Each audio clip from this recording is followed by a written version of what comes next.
Legislation to advance marijuana reform at the federal level is expected soon to take a historic step forward. That's thanks to major buy-in from Republicans in the Senate. The party has historically been opposed to drug reform of any sort, but now a new bipartisan effort could drastically alter access to the drug nationwide.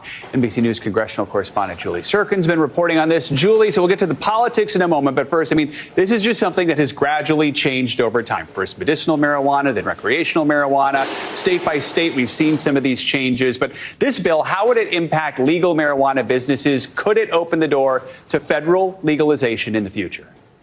That's what advocates are hoping for, right? This is a historic moment. We've seen this bill known as the Safe Banking Act, which would expand access for legal marijuana businesses to traditional banking services, credit lines. That's why in legal marijuana businesses, it's all cash all the time, even in states where, of course, recreational medicinal marijuana remains legal. But this bill really would be the first time that any Senate committee held a hearing on any kind of cannabis reform at the federal level. That hearing is set to take place at the end of this month, as my colleague Liz Brown-Kaiser and I had reported, and this is really a significant shift when it comes to the federal government, which has had really an arm's distance approach to any kind of marijuana legalization, especially when it comes to the fact that more than 70% of Americans across the country support it. So certainly a big step forward with this legislation. It passed the House 5 times in past years, never got its chance in the Senate. Now certainly advocates are hoping it will. So we're talking about the bipartisan effort here. Why is this legislation getting some key support from some Republican senators?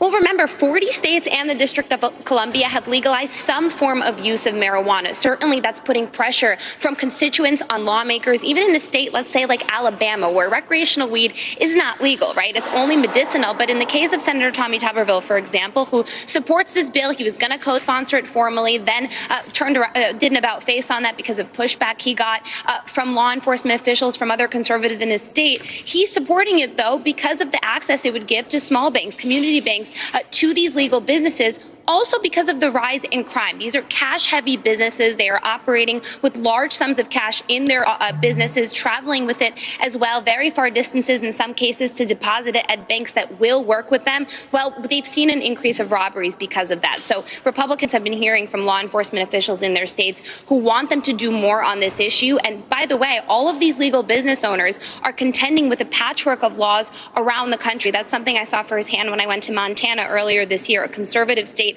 that recently legalized marijuana. That's something I heard over and over again. All right, Julie Surkin.